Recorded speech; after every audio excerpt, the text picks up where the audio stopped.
if I switch the window?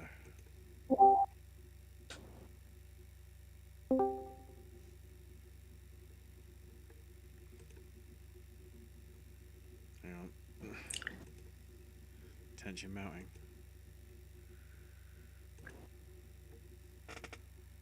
Oh, it's there. Wow, how the hell did I get that straight without looking at it?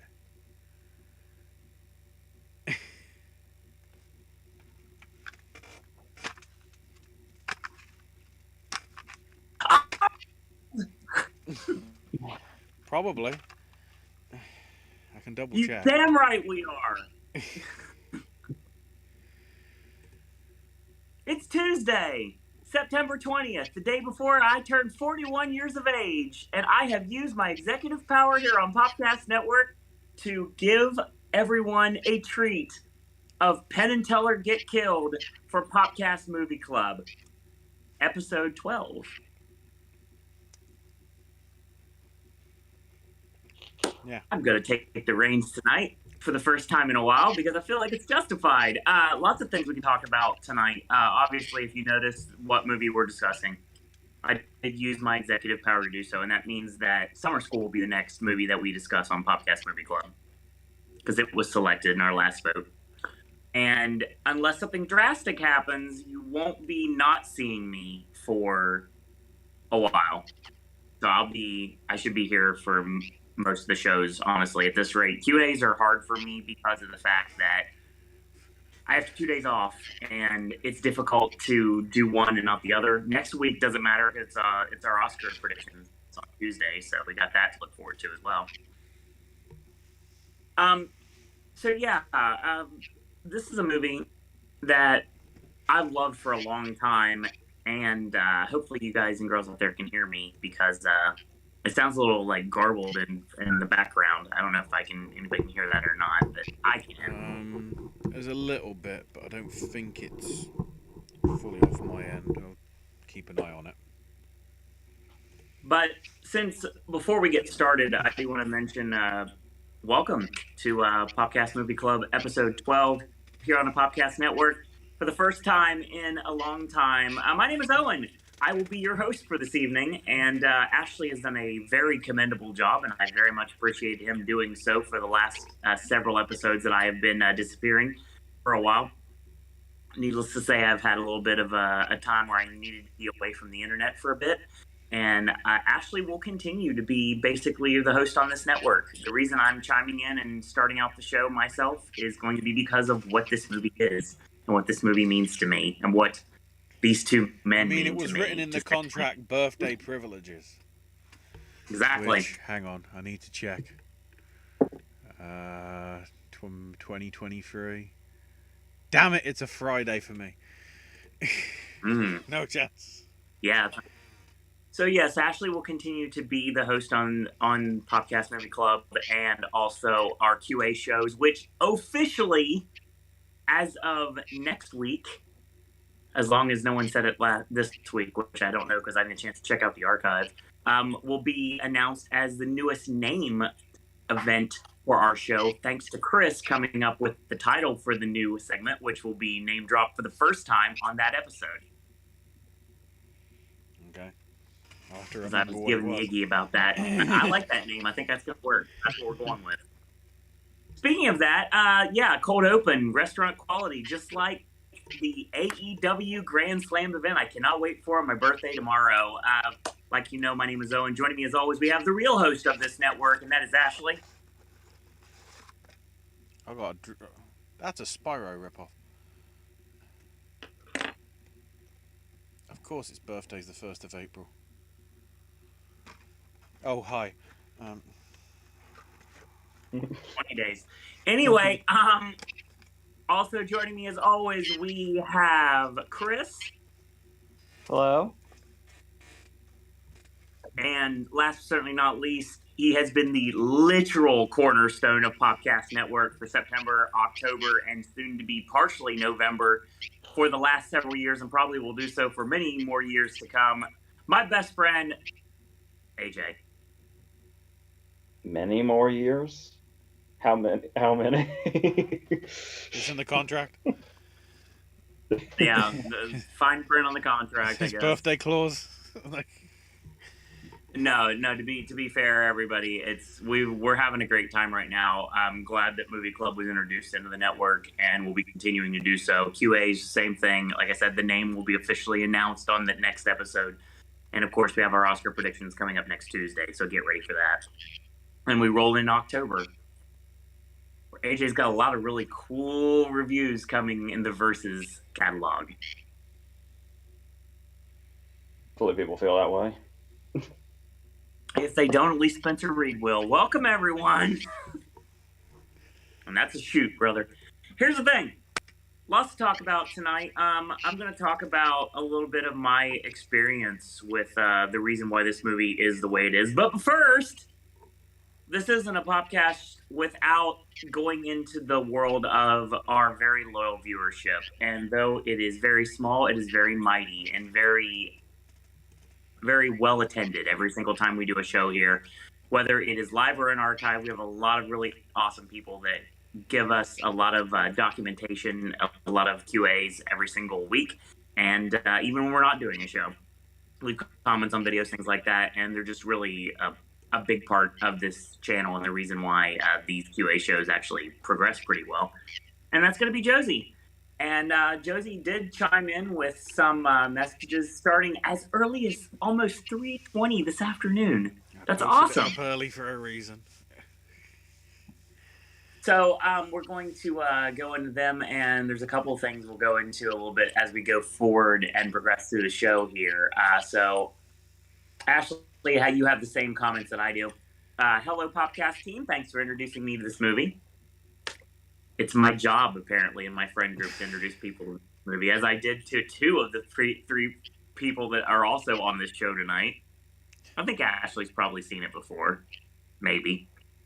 Okay, yeah. Then all three of you never had a UK release, so hell no. Yeah. I mean, the fact that I had to go to archive.org to find some illegal rip of it because nobody even wants to put it on their streaming service. I'm not going to deny that. I watched it on archive.org too, and I have the VHS copy. You also did. Under my bed. You own a videotape copy of it. Okay, you might not have a VCR to run it, but still. No, I may not have a VCR to run it, but what I did was I just took it and I went frame by frame and we watched it this way. If you know, you know. Paradiso. If you know, you know. I was getting ready to say before we started, speaking of you doing that, what really surprised me about revisiting this movie was that this was the first time I had seen it since the first time I saw it. Oh, yeah. And the first time I saw it was when I borrowed that VHS from you. Actually, you kind of somewhat forced this VHS onto me, and it was like, okay, we'll see what this is. Yes, I did. And that must have been, it was forever ago. It must have been 2004, 2005. Sounds about right. And I was, like, say what you will about this movie, but I was shocked that despite the fact that the last time I saw this movie was in 2004, 2005 on your old VHS, watching it back this week, I remembered everything. Same. It was crazy how vivid this movie was in my memory all the time.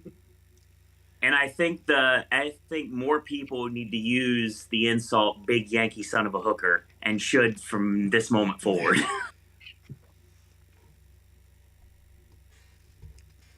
But we'll get to that in a minute, and also we'll get to Penn and Teller in a minute because obviously there's reasons why I'm doing this show, and we'll talk about that. My absolute love for Penn and Teller being the biggest bucket list item in my entire life, finally realized in 2019, and it was the greatest moment that I could ever experience in my life. We'll get there. Josie says this movie was actually pretty anxiety-inducing in a way like Curb Your Enthusiasm or Always Sunny, where you're like, what are these idiots going to get themselves into next? What's really interesting is there is a movie that I'm almost positive has an Oscar-nominated screenplay and was a very acclaimed, one of the most acclaimed movies of its year. And I think it came out 9 years after this. Right. I feel like the plots are very similar. I don't know if I remember the first time, but this time it just occurred to me that did you notice that the plot of this movie is very similar to the plot of Bulworth? Yes, it totally is. I like Bulworth a lot, actually. Yeah, and this one does go into this one. I mean, I'm having trouble wording this because I want to say there's a bizarre quality to this movie, but obviously there's a bizarre quality to Bulworth. But something completely, this movie feels very kind of like Josie was saying about the way it goes from situation to situation. It's almost like this movie is this bizarre dream Oh yeah. as you're going from this weird thing to weird thing. And I really kind of like that feeling. There's almost an awkwardness to the filmmaking that seems like it's on purpose. Like It It's like does it does feel that. I mean, I was just getting sort of flashbacks really to Desert Bus, and that basically what the main art of it is deconstructing the method that they're using. So, you were like, it, of course, it's you of all people, the game guy on this channel that brings up a desert bus because you literally took the words right from out of my mouth when I was about to bring it up as well. no, but like, Desert Bus is sort of the deconstruction of a video game, Yeah, like making it sort of somewhat mundane, and part of Penn and Teller Get Killed does feel like it's part sort of like behind the scenes, like just following them sort of day in their lifestyle, like, any good documentary from over the yeah. years. Um, and then a lot of drugs were had. Then again, they probably were with Desert Bus. Oh, not really, because it's been pretty like self-explanatory throughout the years that Penn and Teller have nothing to do with drugs or alcohol. I don't know. Then sugar, that cola, too much sugar. You should be doing in the diet Too, cola. too much Diet Coke / tab. Exactly. We'll Yeah. get to that in a little bit. So, yeah, we got lots to talk about tonight. Josie chimes in, says the airport scene, one of the most tensest airport scenes I've ever seen. I love this scene so much. It's so fun because Teller keeps just making Penn's life miserable. They're trying to make the plane, and of course, the plane is way, way farther in advance and everything. And it's like, so, and he's like out of breath. He's basically like almost had to strip down to his skivvies in order to be able to go through TSA. And he gets there, and Teller and Carlotta are just sitting there, and is like, "Oh yeah, we got you a tea. It's okay." It's like, "Did you do that?" And Teller's like, "Yeah." Yeah. They're like, "Oh, that was an amazing prank. Maybe I should tip the TSA officer. Should I do that? Sure. Okay. Whatever." just having a conversation recently where we were talking about that whole that whole concept of how difficult it can be to make rage funny because because rage is like inherently intimidating. Right. So there's a very fine line between like that and then how you can make rage into something fun, because there's also cases where I don't know if you could say it's like a crutch or something, but it can be very easy to just kind of scream to try to get laughs. Sure. So there's a certain place you've got to find there, and it's pretty clear in this scene that Penn has hilarious rage. Oh my God. Yes. I think the metal detector is referred to. It's referred to as a fascist at one point. It's referred to as Hal at one point. Yeah. I mean, it's great because I mean, like I said, Josie's questions are going to go all over the place here in her commentary, like it always does. It's going to take us in the different directions to go with this instead of giving us more of like a not really direct path to go through the movie, but kind of like jumping around a little bit. And I like that. That actually helps a lot with the flow of this because this is not a conventional movie at all. I love the fact it starts basically with a blue screen and you're hearing like behind the scenes, and all of a sudden it goes to a trick that at the very end, of course, they reveal exactly how it was done because that's what they are. That's what they've been since day one, debunking everything. That's why their show was so successful on Showtime, which of course I can't say on here because I can't curse. But AJ, you'll probably appreciate this. There's a lot of things here that I could say, and a lot of the Penn and Teller fans watching this, that if they find this, they'll see it immediately, is the fact that the doll that is referred to as Heather Henning. Penn and Teller have been ripping on Doug Henning so much throughout their entire careers that they even included it in the movie. I love that.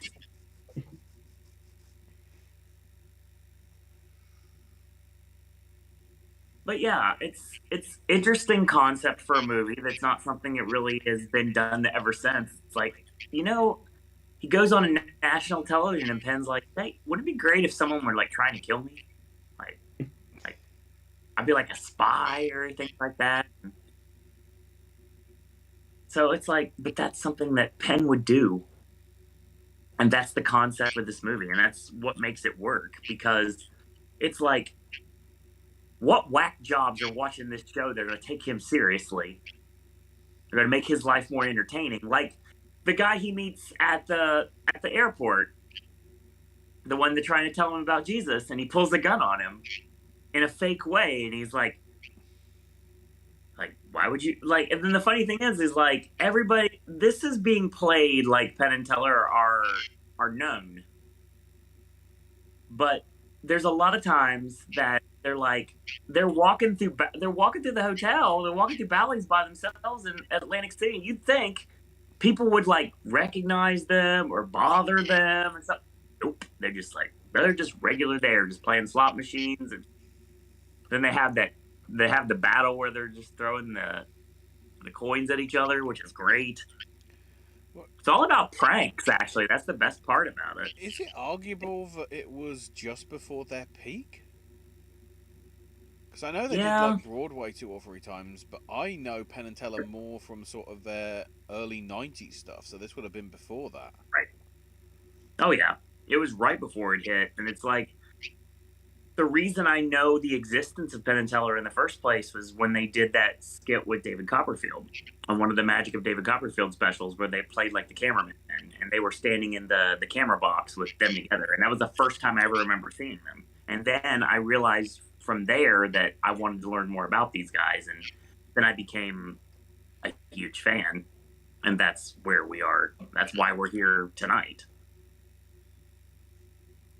Would you say that their evolution, as far as their personas, or maybe at least Penn's persona, might be this might sound kind of weird, but comparable to Howard Stern's evolution over time, where you start off with being having the bad boy image and kind of having this sort of intentionally off-putting personality. And then as time has gone on, they still do what they do. Like they're still like some of the best in their field, but they've also got like this much more mellow vibe to them as time has gone on.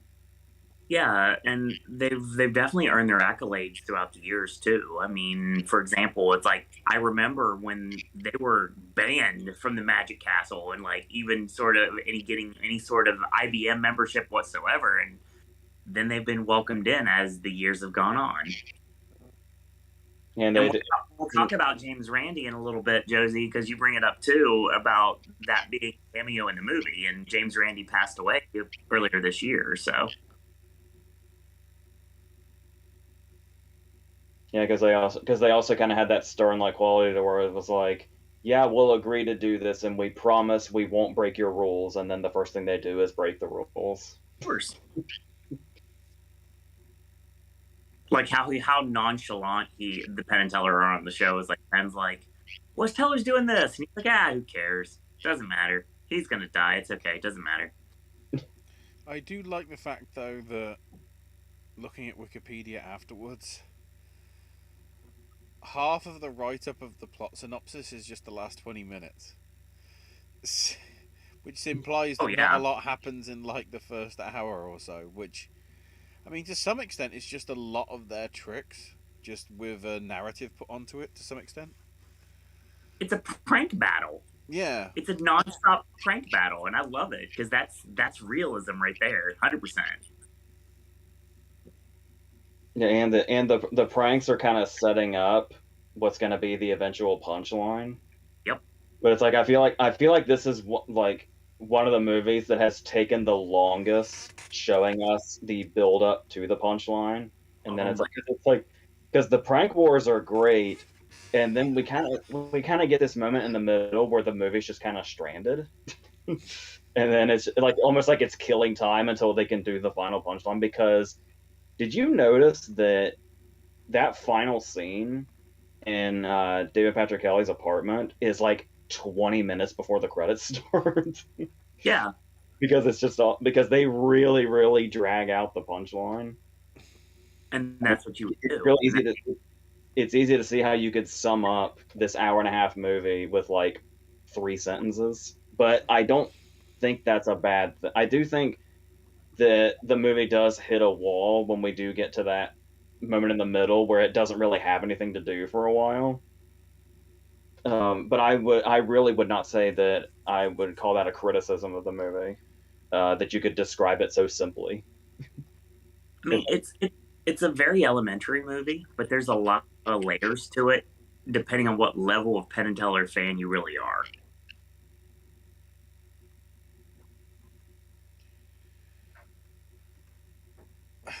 is this? Brother, what's Go ahead. I was gonna say, brother, what is your like overall opinion of them, and like what have you seen of theirs? I remember growing up. Um, I don't know if you remember this or not. We weren't allowed to watch them. Usually, if they were on, the channel got changed. I remember you telling me that. And It was one of the first I times. remember when I got older, it blew my mind that they were known for magic, and I was like, why couldn't I watch magic? I do remember being traumatized. There's a similar bit in the movie a little bit, but did am I thinking of somebody else, or did Teller have a bit where he would like scoop his eyeball out with a spoon? Am I thinking of them, or am I thinking of somebody else? Honestly, it really does. I remember seeing like a magician do that, and it traumatized me as a child. I remember, like, too, when I first learned about them, I liked Teller, but I was like, Penn kind of blew me away. Like, his confidence and the way he carried himself, like, he just came across as very cool. Yeah. Yes. I badly, and we'll get into my love of Penn and Teller in a little bit, but I mean, because obviously we're going to have some time to kill. The thing is, at the end of the day, one of the things I always wanted, and you guys both know about this, was I wanted the ponytail. So I would try to grow my hair longer and like just so I could have that. And I remember when I got my first pair of glasses, I was like, ooh, I'll never be Penn's height, but I've always wanted to be Penn Jillette. Always. I remember dressing up as Penn Jillette for Halloween. And I remember doing magic with a girl from my grandma's neighborhood, and we called ourselves Heads and Tails. Because I was such a fan of Penn and Teller. And like Cruel Tricks for Dear Friends, which is the video that came out right after those. And we'll talk about Eddie Gordetsky in a little bit. That was something I knew that entire video word for word. And when I tell the Penn and Teller Halloween Horror Night story that's on this channel, I reference that. So yeah, it's always something it's been there. And I remember like people like not knowing of their existence. And when they did Don't Try This at Home, the NBC special for the first time, I remember being so excited to actually see it. And get that TV Guide little clipski.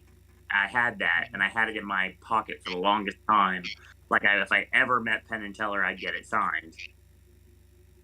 Sadly, that didn't happen, but we'll get to that in a little bit. Don't worry, I got that. I remember over the years, and Owen, I've known you about 21 years. Yes, that's And correct. there was a lot of things that you were talked about that you were excited about over the years, whether it was wrestling or anything else. But there was always a little bit of extra fire when you would talk about Penn and Teller. I could tell that they were like something you were the most passionate about. Absolutely. It's been my biggest bucket list item my entire life to be able to finally see them and meet them. We'll get to that. I want to talk about that, and we will once we get through the questions. Josie says the film noir parody seems hilarious. Yeah, Memoirs of the Hunted is absolutely amazing, especially when Penn calls Teller Fats, and he's like, "I'm gonna call you Fats. Is that okay?" And he's like, and he's got his sunglasses on, his ninja stars, and I'm like, easily my favorite part of that bit is when Teller's knocking on the door, and it's like a full-on drumming session. And then when Penn opens the door, Teller has his hands full. yep, he's got the box of Cocoa Puffs in the bag. Oh yeah. By the way, Ashley, I definitely can hear a reverb, and I believe that is probably my fault at this point.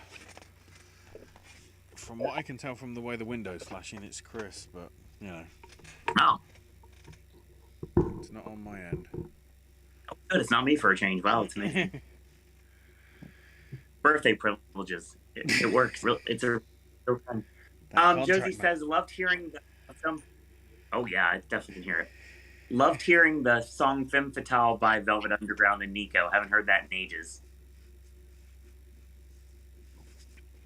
And talk about a Femme Fatale character. Yeah. The Officer McNamara persona being the absolute everything that Penn likes. And then it's like, so you're a girl and you like the Three Stooges, and next thing you know, Teller just kind of sits down as well, and it's like, hey Teller, go to the movies. And of course he gets up and goes, and of course they're watching Three Stooges movies at the movie theater, which is entertaining as well. It's just the small things, honestly, and the fact that the work about the entire movie building up to the finale is the fact that we don't know at that time that Carlotta is Officer McNamara, because you can't really tell. That's the best thing. Yeah, look. So I was kind of confused by this because I don't really remember it from the first time I saw it. But looking at the credits and then looking up at the credits, are we dealing with a sleuth situation again, or? It sounds like it. Like, so these weren't like two separate women, right? They're the same actress, right? Even though they're credited as two different names, is what I was getting when I looked it up. I never paid attention to that. I just noticed Tom Sizemore, and that overtook everything. It's and John Cryer too. Yep. So we get the Carlotta Officer McNamara credit, and it's literally McNamara is credited as under another name. And I'm seeing it in the IMDb message too. But yeah, it's Caitlin Clark both ways. She did both roles, 100%. I would assume that's got to be a direct reference to Sleuth, right? I'm positive it was. Or, well, plenty of things like that have, the characters not listed purposefully. I'm surprised they didn't do that for any of the Wayland's things when they played like 74 different people. Yeah, Josie brings up what I talked about a little bit ago about Teller being held down with the ropes by James Randi, who has been an influence in Penn and Teller's career pretty much since day one. I also want to mention that there is another person that is a part of the Penn and Teller oeuvre that is involved in that, and that's Jimmy Carr, another person that is one of the people holding the ropes. So I think that was kind of cool that they got into the movie that way. And of course, later in the movie, we'll reference the man, the myth, legend, Reggie Freaky Cathy. But we'll talk about him in a little bit. But yeah, there's Eddie Gordetsky wrote the script for Cruel Tricks for Dear Friends, which I absolutely love. and that the video that I remember getting from, weirdly enough, the local video store, because the Avon catalog did not have it anymore. Weirdly enough, strange stories that are come out of this show. But I will say that, yeah, he's in the movie, which is kind of cool. And there's a lot of other things that are referenced as the fact that Josie mentions that Randy wrote the book, The Faith Healers, Exposing Psychic Doctors to the Public, which is a driving plot point of the film. Yeah, that's something that Randy did pretty much his whole life, was trying to debunk psychic surgery. And that's part of the storyline of the actual movie. That makes perfect sense. When you YouTube him, the videos are very, very awkward, but also very worth it. Yeah, agreed. Okay, I've just double checked the credits. It says Officer McNamara, Celia Maguire, and then immediately under Celia Maguire, played by Caitlin Clark. So that's how I sort of get around it. They do the fake one, but then the real fake one. Yeah, that's another thing too. Penn's mom and dad were in the restaurant during the scene with Penn and Carlotta. And of course, Penn dropping the George Carlin line of "Do what you want to the girl, but leave me alone."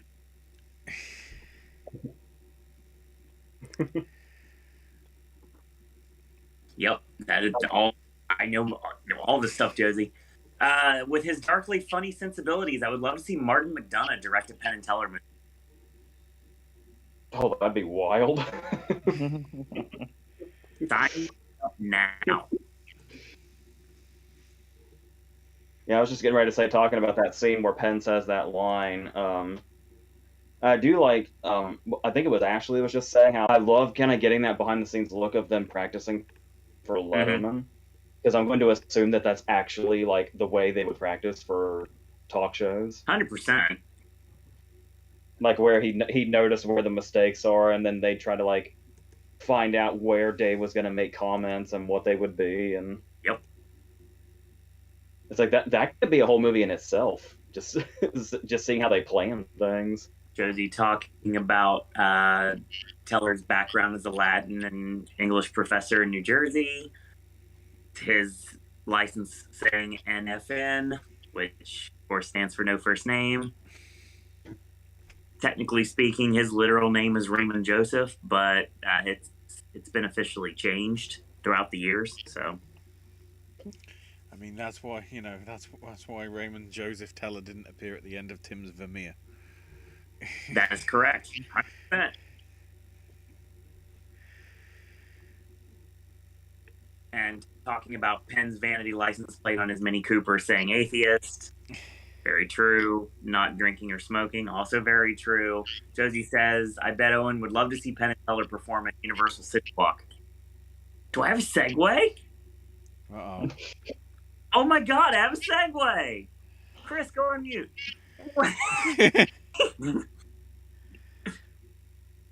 No offense, sir. The it's driving me insane. So yeah, the funny thing. Halloween Horror Nights 22, my birthday.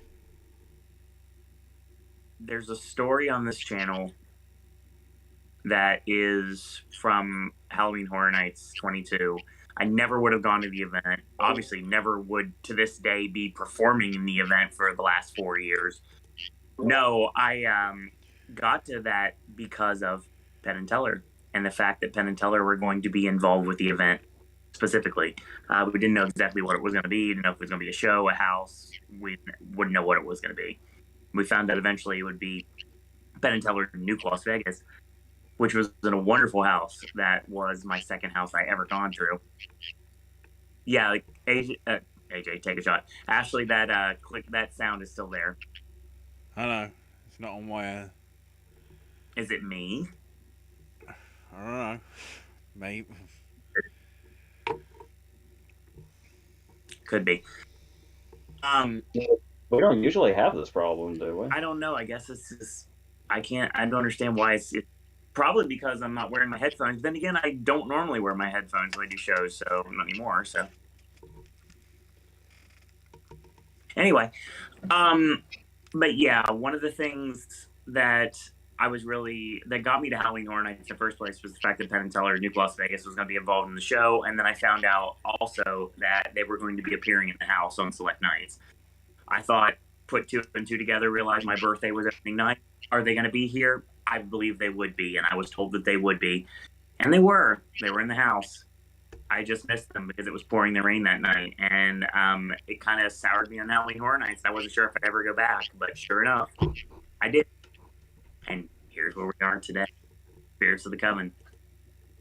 Needless to say, Penn and Teller, that was my first strikeout of trying to meet them. I dragged my stepmom through Bally's in Vegas. Fail, strike two.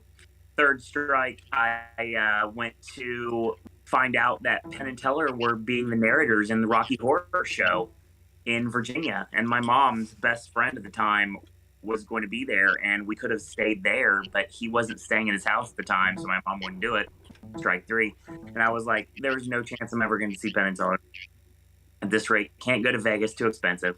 I have to wait till it comes to Universal. I finally moved to Orlando 4 years ago, and sure enough, that's exactly what happens. Penn and Teller are going to be playing at the Hard Rock, and they did in 2019. And February 2nd was the greatest night of my life that doesn't involve my personal life for a change. And it was the night that I finally was able to see Penn and Teller front row, center, like nature intended. This is an awesome bobblehead. This was, for sake of argument, when we were going to officially announce Penn and Teller Get Killed as Popcast Movie Club episode, that's all I was going to show you guys. I got plenty of stuff. They did an awesome interactive card trick that I still have cards from to this day. It's in that corner, a cup and ball trick. I have those over there. I got the Fool Everyone Magic Kit. I got a bunch of things. I got a signed ticket. But this is the one that's the most special. If you looked on my social media, you would see that my picture with Penn Jillette is still my main picture here on Twitter. And it always will be. I tried to get a picture with both of them. It wasn't an option, sadly, because they split up, so you can actually meet a better way to meet them. There was one opportunity at the very end to try to get pictures with both of them, but it was a fail. Maybe someday. But this something is special because Hard Rock, if you've ever gone to an event there, or any local Hard Rock Live, they have posters, and they're special posters that they set up to promote the event. Well, I went to one of the people that worked there after the show was over, and I asked if I could have it. So this is a one of one. This is not something that exists. And I got it signed. And I'm very proud of this because this is something that no one's got. It is autographed, and it is the actual poster from the Hard Rock Live from the Orlando show on February 2nd. This is one of my most prized possessions. Like, if the house caught on fire, this would be one of the things I would save, 100%. Because this means the world to me, because I waited so long to be able to finally get this. And I have a ticket stub that's in that corner over there that's actually, probably should get it graded at some point. But yeah, I thought that was really cool. And this is a shirt from the event as well. I bought absolutely everything. I literally bought one of everything that they had. I did not care. I was prepared. I was going to spend hundreds of dollars, and I totally did. And it was glorious. But yeah, that's my love of Penn and Teller and finally being able to see them and meet them. And it was incredible. I told Penn, I was like, honestly, in my life, there are so many idols that I have. And to me, it's Walt Disney, Dave Letterman, Penn Jillette, Kevin Smith. And the response to that was, first off, Penn called me boss, which was amazing because it made me feel great. And he said how happy he was to be in that very elite group because that's a very unique group, but that's a very special group to me. And all of them have helped shape my life in one way, shape,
I didn't unmute us on OBS from where it crashed.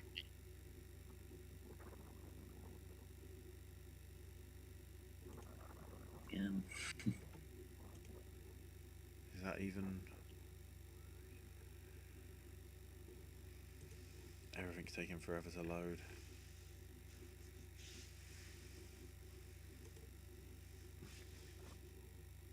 Like, I don't even have pictures. I don't even have, like, a preview going.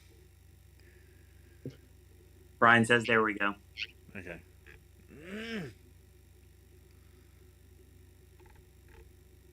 As long as there's sound, I'm happy. Yes, speaking of Arthur Penn, we were talking about his very interesting filmography that somehow, some way led to this movie. And it is funny we were making the Bulworth comparison, since obviously one of his most famous movies is Bonnie and Clyde. Right. And then we determined this was his swan song, wasn't it, or close to it? Yeah, the infamous bit I will always bring up is Tarantino. Tarantino said it's one of the worst final films ever made by like an acclaimed director. So even though this is a movie that I could probably say I like, I would also love to hear Tarantino just roast it, just to, just to find out what it is that he hates exactly. What's your problem, Quentin? 100%. What's your problem? I mean, how can you not love the joke when they're like scuba diving and then they come out of the water and they're wearing their suits under their wetsuits? Of course. I mean, So good.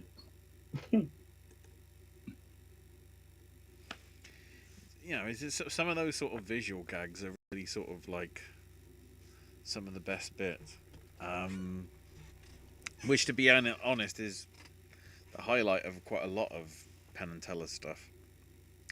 The visuals tell half the story. It's funny because I talk about how everybody seems to realize who they are in some ways and sometimes they don't. The best part is they're playing at the hotel. They're playing at the casino in Atlantic City and people still don't know who they are. yeah, because isn't the slot fight prank, whatever that is, also kind of ends up being like guerrilla marketing essentially?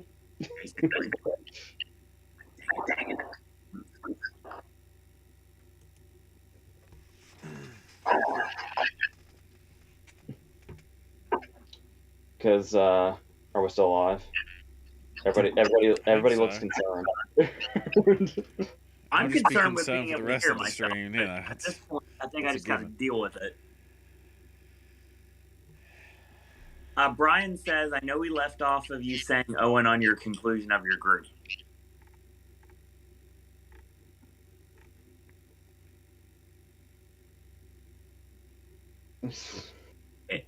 Okay.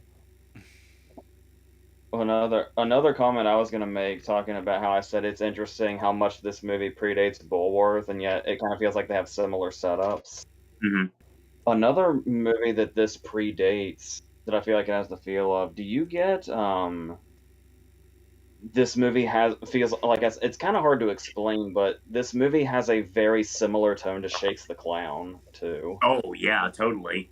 I said I can't quite pinpoint what exactly it is, but I feel like they could be set in the same universe. That makes sense.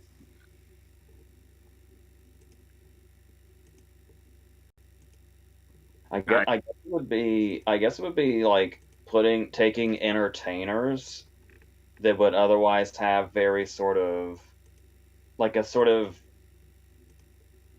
I don't know, just the whole thing being about like widespread entertainment, but yet they're in these really like dark and gritty worlds despite it being a comedy. And it's like I could easily see Bobcat Goldthwait also having directed this.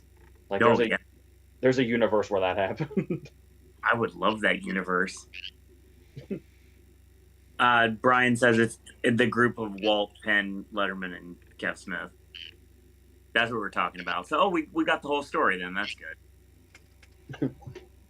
Just about made it in. Josie says, talk about Arthur Penn's birthday. Exactly 1 week from today, he would have been 100. Brian says, after going through a massive update on my laptop, I'm here. Let me just say this. When I saw that this film got negative reviews, I was like, oh gosh, unlike Airheads for some reason. Stop bashing that movie. I don't understand why critics hate this movie. Same. For the most part, I don't see a reason why you can hate this movie. I mean, Yes.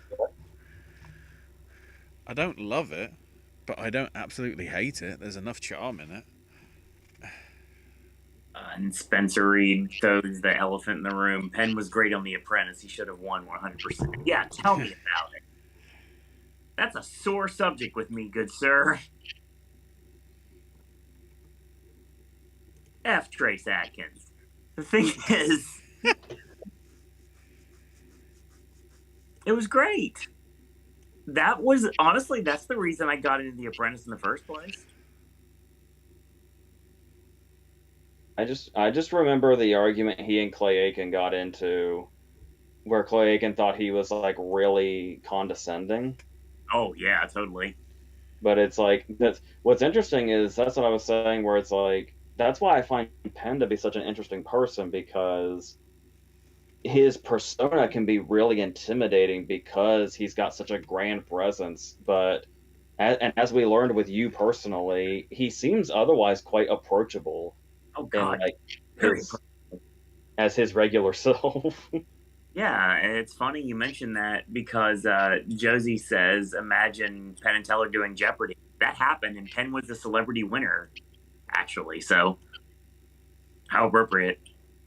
They did a lot of game shows throughout the years. Mm-hmm. I remember Hollywood Squares a long time ago. That was cool. Brian says, can I be honest? When I first heard Penn and Teller, I did not think they did magic. I thought they were just a comedy duo. Yeah, definitely known for comedy magic. They were called the Bad Boys of Magic. That was their original mantra.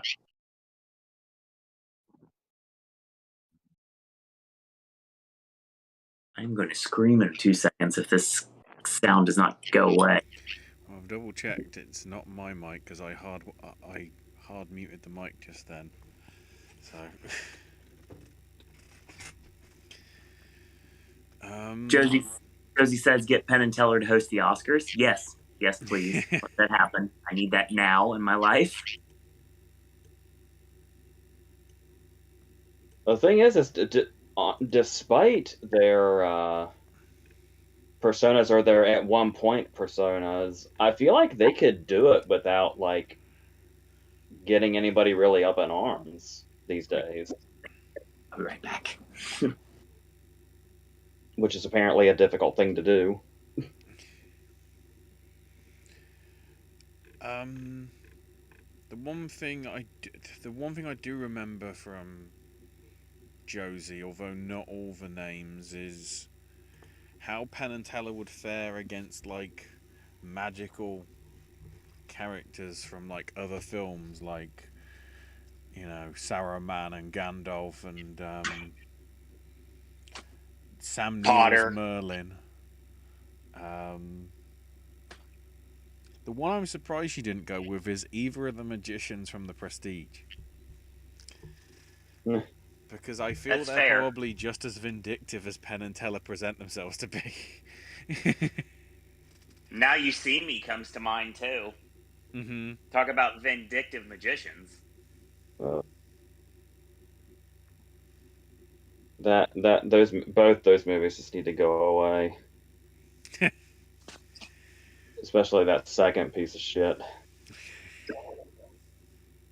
But that's a video that exists like 3 times over from True. the review itself, and then when we used to do halfway through the year videos, it was one of the worst then, and it continued to be one of the worst of that year. And that's the thing too, is that there was no. What's great about watching Penn and Teller is that you know they're actually doing the stuff. And when you watch this movie, you know they're actually doing the stuff. Movies like Now You See Me are just cheating with CGI constantly. And everything is so, like, do you not think, I mean, I guess the outlandish nature of the movie makes it impossible, but would a movie like Now You See Me not be much more entertaining and fun and original if, like, they were actually doing tricks in it and it wasn't just whatever the fuck those movies even were? Like, I'm actually kind of surprised. I would think, Owen, of all people like you would be the most offended by movies like the Now You See Me movies because of the mockery they made of the whole art. I think I just love magic so much that I don't care, and I just want to see it on the big screen.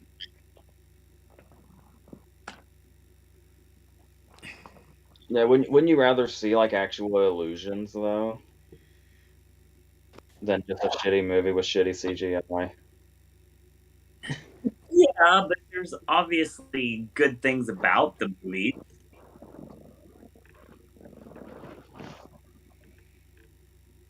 The only criticism I do have to the film is it does feel partly like a TV movie, and I'm amazed that it sort of did get a cinema release. It feels like this thing that you'd put on sort of an HBO sort of 2 hour slot on like a holiday or whatever, like you did with Behind the Candelabra and things like that.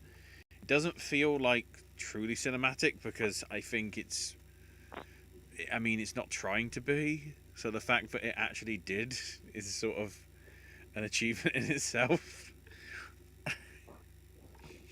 I can kind of see it, like you're like how it could have been something like what was that Batman thing that everybody came back for when they were all old? What was that called again? Return of the Batcave? Yes. Like a special like that. Yeah, I can see that.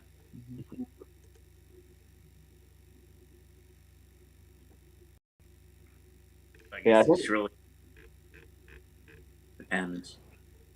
I think one of the things that just really works for me is just that I'm just such a sucker in general for dark comedies, but especially dark comedies that are willing to embrace the dark as much as they can, and this one pretty much does that. Yeah. Understatement of the decade right there. Like, I love that even after, because like I said, the ending is so long. The ending is like 20 minutes of just people killing themselves. But the very, very long build up and introductions to characters that are just being introduced because they're going to kill themselves, and the way that the cops are introduced, and it's like just the way they keep saying things where you can tell that's what it's about. Like, the punchline before those cops are even introduced, and we get a whole build up to it. I just love the fact that everything is played like we'll get to that in a minute, the actual ending, but I mean everything stacks on top on everything on top of everything on top of everything, and like you have the old cop that comes in, he's like, yeah, it's like my partner, like he killed himself because he couldn't handle it and everything. I can't handle this again. I can't have it happen again. And all of a sudden, of course, he's like done the party. So it's just like I like the fact of Carlotta just literally just like leaping out the window. And I think the best thing is that they take so much time building up David Patrick Kelly and Reggie Cathy showing up, and then after we go through that whole thing where Reggie Cathy's like runs out of bullets and he's looking for more. Yep. Then after that we get the whole introduction of the cops, and it's like after all this devotion to this joke of introducing new characters just to have them do this, I love that as it's panning away, we're still hearing gunshots long after the people we've already met are dead. So it's just this continuous thing where like people we're not even meeting anymore are walking into this room and it's still happening. Dude, 100%. God knows how there's like raid levels of death going on during that scene. it's absolutely insane how many people that are like shoot dying in that scene. Like, I love Penn's veto at the end of it. He's like, well, maybe we should have went under different names. Oh well. Bye. It does make me wonder how, how long it will take before it gets out of the room and then into the lift and then down through the lobby and then out through the door and leading to the world going nuclear like it does. It's like the opposite of a zombie movie. Just True. But I got information on that too. So yeah, we try to get in a little bit more of the chat as much as we can. It's hard because I can't go back to the chat. I'm sorry, everyone that's put their time into putting questions. We Especially lost Josephine. everything. I mean, luckily Yeah, we got Josephine. through a lot of Josephine stuff. I think it was just, as I say, the Penn and Teller versus magicians or wizards, from other stuff that I think we missed. So we're also talking about Brian, we're not talking about the Oscars tonight. I'm sorry. Apparently, we're gonna be needing to put Banshees in original instead of adapted. Oh, that's fucking great. As if it's not good enough already, but okay. Yeah, we don't need to worry about that at this point. Take a shot. So yeah, Zach Quinto and Cynthia Rowley are the ones that jobbed to Penn in Celebrity Jeopardy. Yeah, with one of the categories, bull, and he was like, "I'll take bullshit for 200." Accurate. I remember when I heard about that too, that like going back earlier when I said the way that Penn carried himself, like Teller is the former professor, but it didn't surprise me at all that Penn is also extremely intelligent. Oh God, yes. He's an extremely intelligent. His books that he's written, the podcast, Penn Sunday School. I mean, so many things. Weirdly enough, a lot of things that Kevin Smith's also done as well. So, Also, I noticed there was particular moments in the movie where it really stands out. I've always known that Penn is fucking huge. How tall is he exactly? God, there's actually a name for it. He said it was like 6'5", 6'6". I mean, Wikipedia says 6'7". He's 6'6" is basically what he is. So he's about 6'7". Is that like, even though he's clearly a nice guy, is that intimidating standing next to him? To be fair, he was kind of ducked down most of the time. Because I'm 5'8", so that whole picture of like me standing next to Penn would have probably made me look literally like Teller, which is funny that you mentioned that because I talked about Penn and Teller Nuke Las Vegas before we got eaten for this show at the beginning. Needless to say, someone actually said that to me the other day when we were talking about Penn and Teller get killed, because I was watching a little bit of it on my break on my phone, because you can do that nowadays. The thing is, and then I went to my giant television and watched it there, and that's what happened the other day.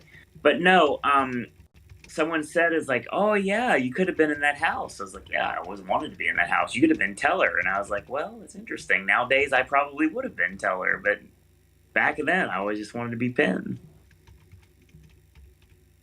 Yeah, because that's got to be the kind of surreal thing about meeting Penn in person. Also, is that the fact that his height matches his persona, because Life without expression. Because you see these people who are known for being like in movies or on a stage or something, and they feel so big there, and then it's like the common trope kind of is like you meet somebody famous and you're like, I thought they'd be taller. And it's like, but Penn is like the actual height of what his persona seems like when he's larger than life, not even joking. And he's one of the nicest humans you'll ever meet. Him and Teller both. Teller's the selfie king, 100%. Like, he self-professed, but my God, it's a shoot. He literally he told everybody, is like, oh, I take great selfies. I was like, okay. So, and it's like, oh, take a selfie. And I told him everything about how much that him and Penn have meant to me my whole life and everything. And he seemed genuinely like moved by the fact that I got to tell my story. It was really cool. And again, it's just like going back to Penn and Teller get killed for the first time. When you actually hear Teller speak for the first time, it just throws you off because you're not expecting it. But I definitely remember that was the first time I ever heard his voice. Yep. I noticed, looking up about with Penn and Teller, when they were on The Masked Singer. Yep. I think it was last year or whatever. They basically just have Teller do a lot of the singing because he had the least recognizable voice, because obviously he uses it to the ultra minimum. Wow, that almost feels like cheating. Well, unless you've seen they got the movie. voted off and somebody worked out who it was. So. Yep. But I would always, like, growing up and going through the years, I would always, like, whenever they would do anything, when they do Letterman, when they would be, like, involved with, like, God, they were on Sabrina the Teenage Witch at one point, too. One of the things that they've been a reward on Hell's Kitchen a couple of times, too. Here's something fun, and that brings up the Tarantino thing as well, and I think it's really hilarious. There was a computer game called Director's Chair that I absolutely loved. It was one of my favorite things in the world to do, and they were in the actual movie. Like, you create a movie, and then you put it together. Like, you built the movie from beginning to end. You put it together, put the scenes together, get everything ready, and then you play your movie in a screen, and then you see if you did well or not, and you get to progress to the next level. Freaking amazing. It was definitely something that was way ahead of its time. Penn and Teller are involved with Quentin Tarantino and with Jennifer Aniston. And it's Steven Spielberg's game. So Spielberg directed this version of Penn and Teller, which are pain and terror in this case. They're like evil illusionists and everything, and I thought that was great. And of course, they did the babyface illusion of some celebrity, like I talked about, Sabrina the Teenage Witch. Penn was a magician that was involved. Another one of my fandoms, which is Super Dave Osborne. So Super Dave's Vegas Spectacular on the USA Network. I remember watching those episodes with Penn as Bluestone the Magician. That was always fun. I enjoyed that. So yeah, I mean, it's like I've been following them my whole life, and being able to see them and meet them was like a bucket list item that I'm very happy to finally check off. And being able to talk about this movie on the eve of my birthday was something that it had to happen. When Movie Club was going to be a thing, AJ knows the things that I wanted to talk about, and he knows what's coming. October's coming soon, so I got something that I've also been a big fan of for a long time that is not Scream related, because we can't do that one, but it is a horror movie that I've been wanting to talk about on this channel for a long time, and I'm going to. So yeah, we'll get to that later, but I mean, this was always a movie I wanted to do, and I picked The Late Shift first after Moving Violations because I think it made the most sense in my head, but this was a movie that I was going to save for my birthday. And I thought it made the most sense to do it on my birthday. And that's why we're doing this show tonight. And in case there's people wondering, typically when we do Movie Club, we usually hit just about every scene of the movie we're talking about. Mm-hmm. Yeah. So I feel like we owe it to them to tell them what was going on when we went out, where you were... where we essentially recreated a scene from the movie by accident. Yep. Where Ashley had disappeared, and it was just the three of us, and we weren't sure if Ashley could hear us or not. So, Owen, you started calling out to him exactly the same way blindfolded Penn is saying, "Tell her, let me know if you're here or not." And And I did even drop the American Pie reference, basically like saying the words in alliteration mode, just like Penn did. And I love how Teller grabs like the mallet and he grabs like the cleaver, and he's like, either one. And Penn's like, just get me out of here at this point. Do it. Oh, that setup was great too. The Uncle Ernesto stuff, so good. Yeah, every disguise in this movie is very effective. Until looking it up, I didn't realize that fake Penn was Warriors come out to play. Mm-hmm. He's Yep. also T-Bird in The Crow. David Patrick Kelly's an amazing actor, and he also comes from Twin Peaks, I believe. And he's worked with Spike Lee a few times. He's somebody that has not gotten the credit he deserves. He's the cleanup guy in John Wick. He's like everybody secretly. He's the guy Schwarzenegger drops off a cliff in Commando, I believe. I'm pretty sure, yeah. Right. I haven't seen Commando in years, but I feel like I remember that. He's the one that one of my favorite Arnold lines is in. He tells him, he says, I think his name's Sully. He's like, I really like you, Sully. That's why I'm going to kill you last. Oh, that's him? I believe so, I yeah. remember Because then when he drops him off the cliff, he says, remember when I told you I was going to kill you last? I lied. And then he drops. It's really funny if you really think about it, because that video that they shoot in between, which is funny because Cruel Tricks from Dear Friends is actually like that physical information is in there. Those clips are in there. Cruel Tricks from Dear Friends was 2 years prior. It was in 1987. And the thing about it is that I like how they put it looks like a music video.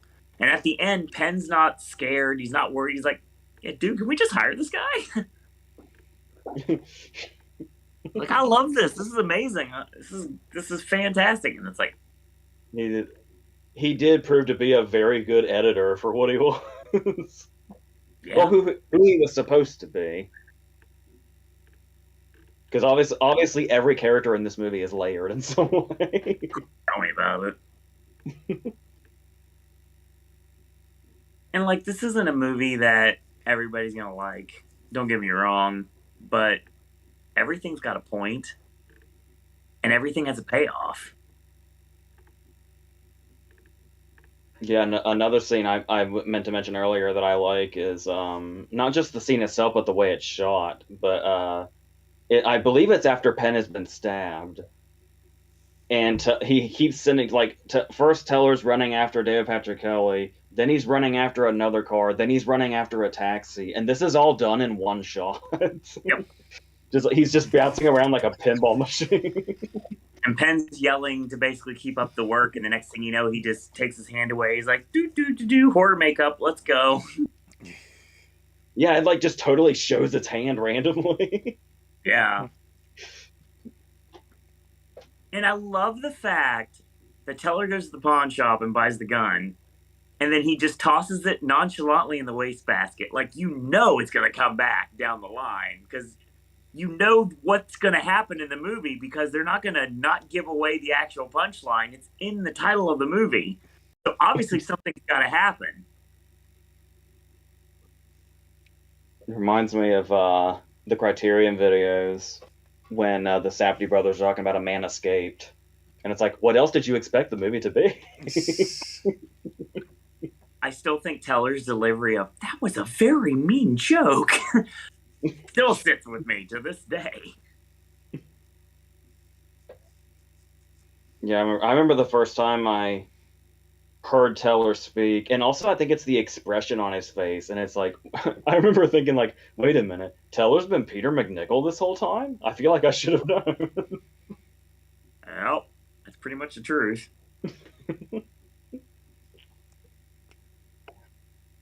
The only thing that sort of ruined the end is there wasn't enough blood. Like when Teller shot himself, I was like, where's the wound? Where's the Yeah, blood? because they're known for their use of blood, and the movie's already rated R. Or, honestly, what's interesting is it's almost like a mind game because when you see, especially after the fake surgery scene, when you see blood around Penn and Teller, your mind is already trained to think that it's fake. So it's very interesting when there's real deaths happening, there's no blood inside. Yeah. Shoot himself in the bag, no red splash, which would have perforated through the bag. Like let's I almost want to give them the benefit of the doubt and assume it was on purpose. It probably wasn't, Probably. but Well, let's but I feel like there's a reasonable explanation for it, come to think of it.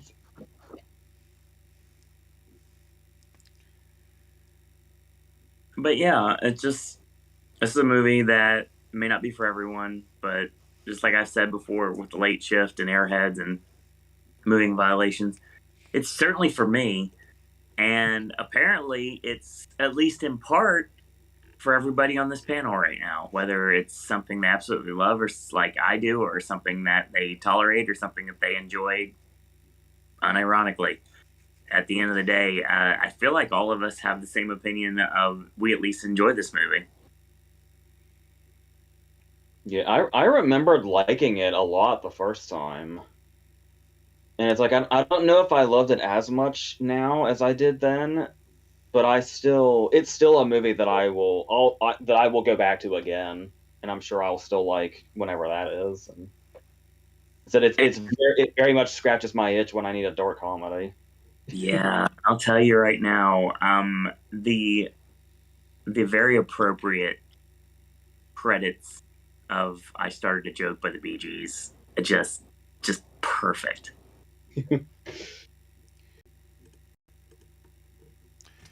yeah, one of the very rare uses of I started a joke actually being used.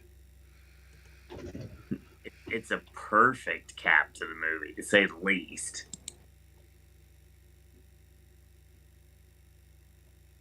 I mean, just like spoiler alert, just like the music that starts for Clerks 3, it's a perfect song for the moments that you're seeing in front of you. Yeah.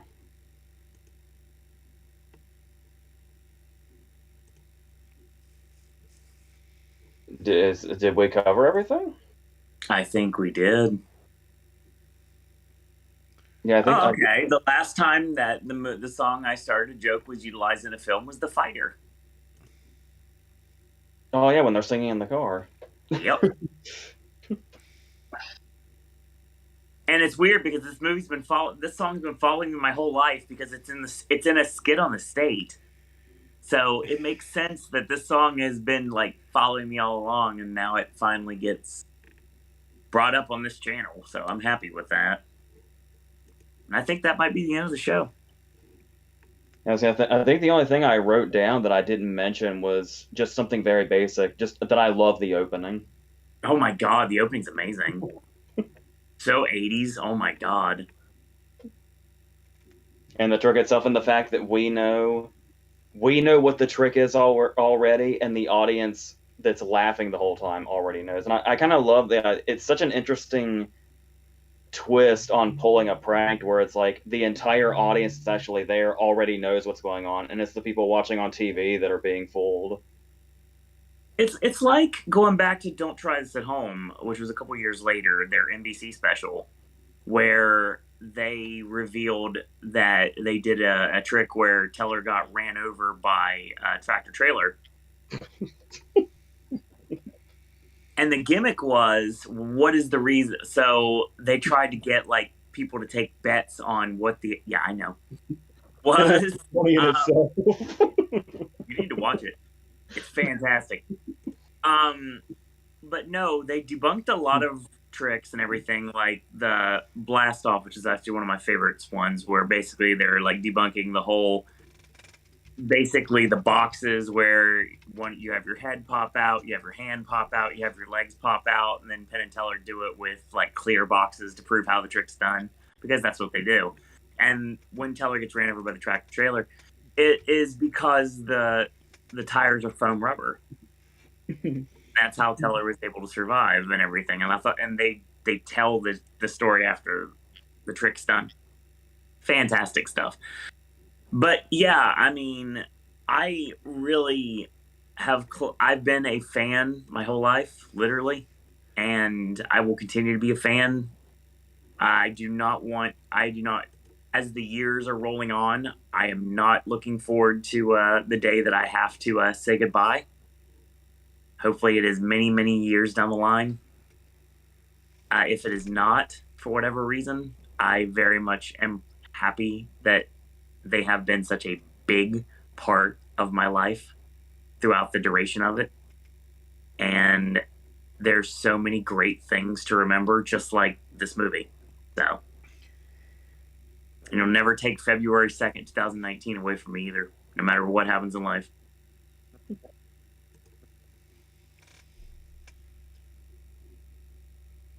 But yeah, I think that's your show tonight. We have any more thoughts before we take it home, Chris? No, I mean it's definitely an interesting watch, for sure, and it's a fun one. I would agree with that. Ashley. I mean, it felt like a TV movie, but obviously seeing it on a computer anyway sort of makes it feel like it fits because it's not on a big screen. So it worked. It did what it had to do. It had enough charm to pull it through. Yeah, I liked it. Very nice. Didn't love it, but it wasn't like I was ambivalent to it. I didn't. Not as divisive as Cloud Atlas apparently was on this channel. So. Well, at least Penn and Teller was like logical. It didn't jump from different story to different story. It nearly did when it went film noir on it. That's the only other thing that I would criticize. When we get like the actual scene with the femme fatale, I'd have liked that to have been in black and white as well, and not right. just in color. To like really emphasize, but then have something happen to cause it to go to color or whatever. AJ. Just the stuff I said before. I feel like the only weak point is when it kind of gets stranded in the middle there, and it seems like it doesn't quite know what to do. Mm-hmm. But that feels relatively brief. But yeah, it really scratches the itch for a dark comedy. I love the prank war that's continuous throughout it, and the fact not only that could have just been the whole movie by itself, and that would have been fun enough, but the fact that it is building up to just one giant punchline is kind of fun. A bit of an obvious one if you get the vibe of what's going on, but that doesn't really take the fun out of it, honestly. Yeah. So yeah, I'd say I'm still a fan of it, like I was when I first saw it. So yeah. I go back to just being very happy to have this platform years later to be able to actually talk about it with everybody on here and be able to have discussion with our live chat and our archive chat. And for those of you that their comments did not get read, like I said, technology sometimes can be a pain, and our sincere apologies for that. Me especially, because I really wanted everybody's words to get, especially Josie's, because she takes so much time to put everything in. Spencer Reed chimed in about The Apprentice. Brian had a couple things talking about just a couple things here and there, not bashing it like he does Airheads. Needless to say, you're never gonna leave that down, good sir. But yeah, at the end of the day, this movie has been something that's been a big part of my life. Same with Penn and Teller, and I'm very glad I got to share it with all of you tonight. So on the eve of my birthday, which literally and figuratively is about 45 minutes away from right now, but so that means it's time to take it home because I gotta go to Voices tomorrow before I go to set. So yeah, thanks everyone for joining us tonight. We will be back next Tuesday night for our Academy Awards predictions for the month of September. God only knows where we're going with.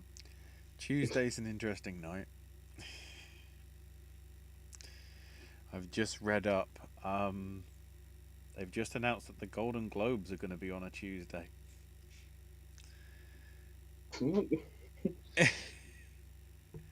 Are we to assume they're still not airing? Yes, no, they are on NBC. It's a 1 year only thing because it's the 80th anniversary. I guess they're happy enough, and also because it's 80 years and they want to acknowledge that. The reason why it's not like the usual days, because Sunday is the same time as football, which will be playoffs by that time, and Monday will Those be crowds really cross over. the college state championship, and they want the audiences from them rather than have nobody watch the Globes because they'll forget that it's back on.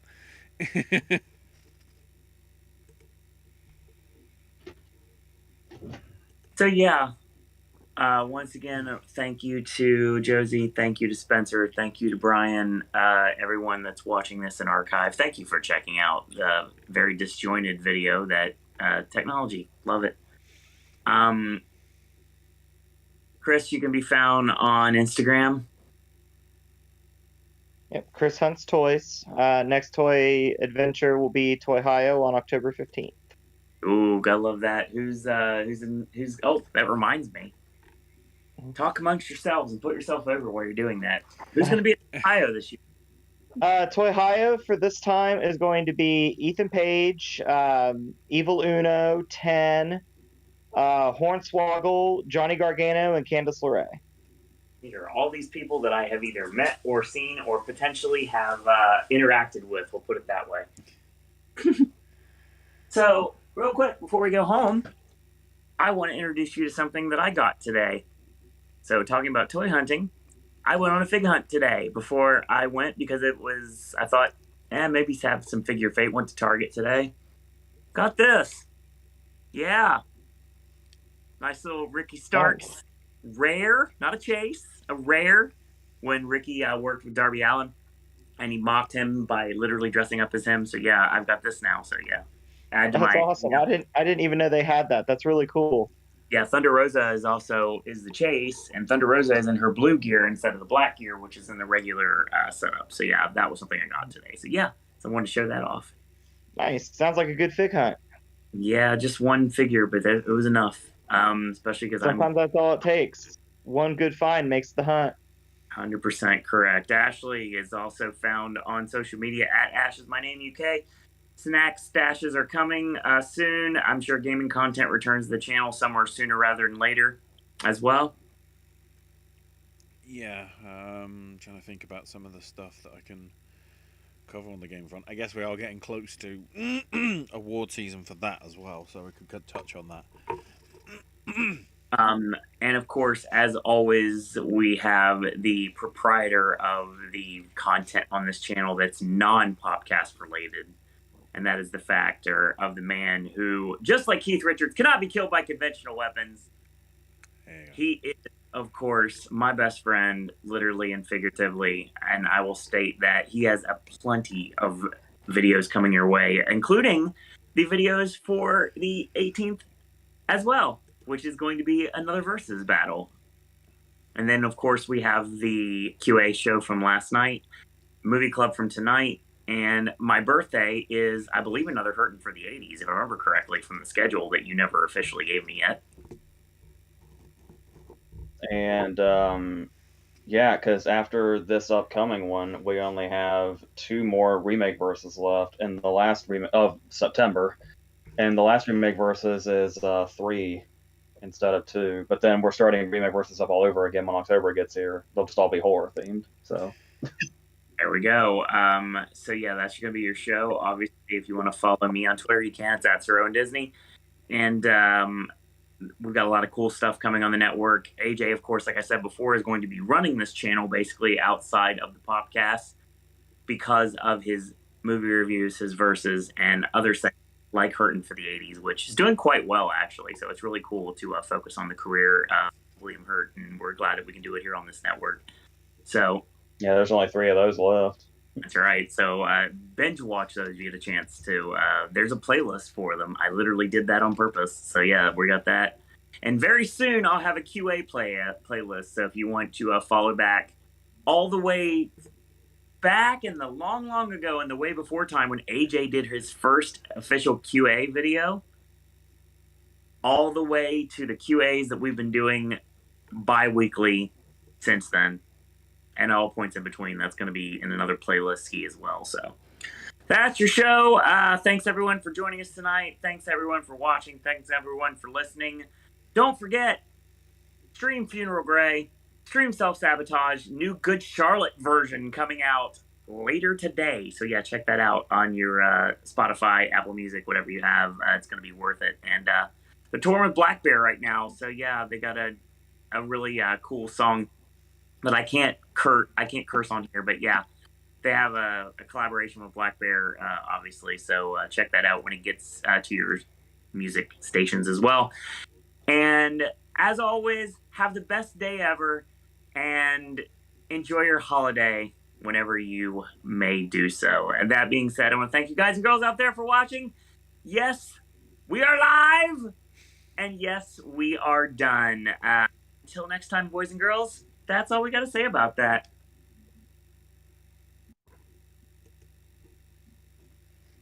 I was expecting, yes, we are live, and now we are not. Are we dead?